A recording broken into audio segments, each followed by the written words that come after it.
This summer was the biggest surprise for me. And I don't mean a surprise in a good way. We did have good hits like Guardians of the Galaxy, which was #1 at the box office.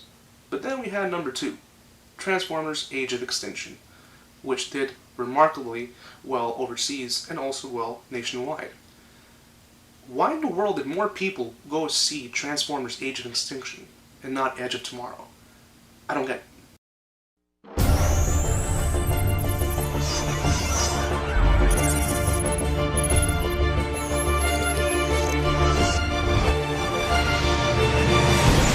Hello and welcome to the Master Reviews. I am your host, El Movie Master, and today we are reviewing Edge of Tomorrow, also known as Live, Die, and Repeat. This title was given for its Blu-ray release. It was originally just titled Edge of Tomorrow, and it's actually based on a manga known as All You Need Is Kill. So right about now you might be asking yourself, what is Edge of Tomorrow about? And what makes the film stand out? Well, the movie's a sci-fi, and it stars Tom Cruise. And the movie is basically about an alien race that manages to infiltrate on Earth, and Tom Cruise is forced to go on the line to battle these aliens, along with a group of other soldiers. And things get complicated when he's killed on the line. One of the aliens, the alien's blood gets inside Tom Cruise's character, and he has to relive each day after that event. So he gets killed, and the day starts all over again, but he remembers the previous events. And as each day progresses, or as each repetition progresses, he gets better at what he does. He knows how the enemy is going to attack, he knows what's going to happen. Now, say what you will about Tom Cruise in his personal life. Yes, the guy is an advocate for Scientology. Yes, he had a tumultuous relationship with Katie Holmes, which was highly publicized, but the guy can make good movies.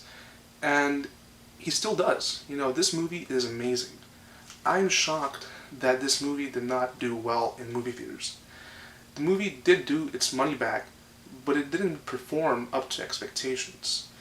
I mean, according to box office records, 2014 was one of the lowest performing summers of all time. And it's sad, you know, it's George Lucas and Steven Spielberg have predicted that somewhere along the line, blockbusters are going to disappear due to the advent of Netflix, Hulu, and all these other services.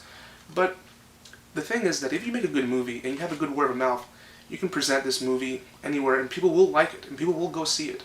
But what happened with this movie was the advertisement. There wasn't that much advertisement for the film, and the trailers for this movie did not make the movie look as good as it actually is. In the movie, Tom Cruise is portrayed as this really big hero when his character is complete opposite of that. He's a coward who has to learn each day as the day repeats itself, learn how to battle better, how to understand the tactics of the military, understand the tactics of his weaponry. But yeah, I'm really disappointed that this movie did not do well in theaters. I mean, we had Transformers: Age of Extinction, the 4th film in the franchise, doing incredibly well in the box office. It did even better overseas. It did immensely well in China. And that's actually what's happening now. A lot of movies are marketed for the Chinese market and for other countries as well because there's more people out there, but that's another story. The point is that this movie did not do well in theaters and it was amazing. I can go as far as saying this movie's a masterpiece. This movie's up there with other classics. As another YouTuber mentioned, this movie can be compared to The Terminator, to Aliens. It's classic. It's really, really that good.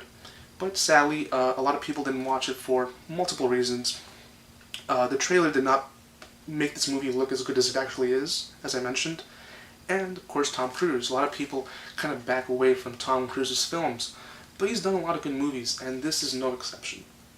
Now, as for the Blu-ray, as you can expect, the Blu-ray looks amazing. This movie was shot in digital, so there's no imperfections in the movie. The transfer is pristine. There's nothing wrong with it. And there's a couple of special features that are pretty good. There's one which is Weapons of the Future, where the director and the actors in the film talk about their experience working with the weaponry that they use, this really heavy weaponry. It kind of looks like the machine that's used in Avatar, the one that they move around. Kind of like the thing that was used in Aliens, which has kind of been imitated in a couple of films. where someone gets inside this machine and they're moving around. Anyway, they actually built it.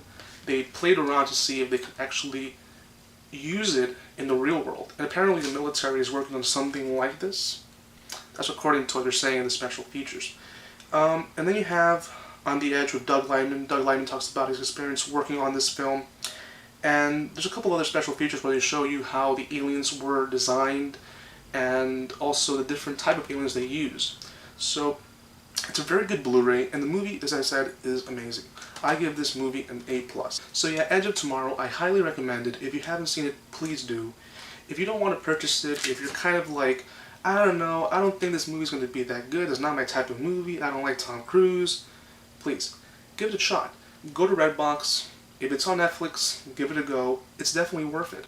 Well, I hope you enjoyed this video. If you have any comments, suggestions, or questions, please leave them down below.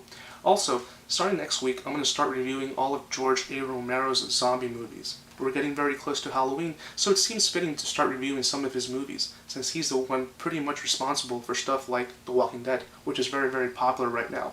So I'll be starting with Night of the Living Dead. Probably on Friday I'll upload that video. And it's going to end with Survival of the Dead, which is the last film he has directed. Anyway, from now until then, accept no substitutes. The Master is here.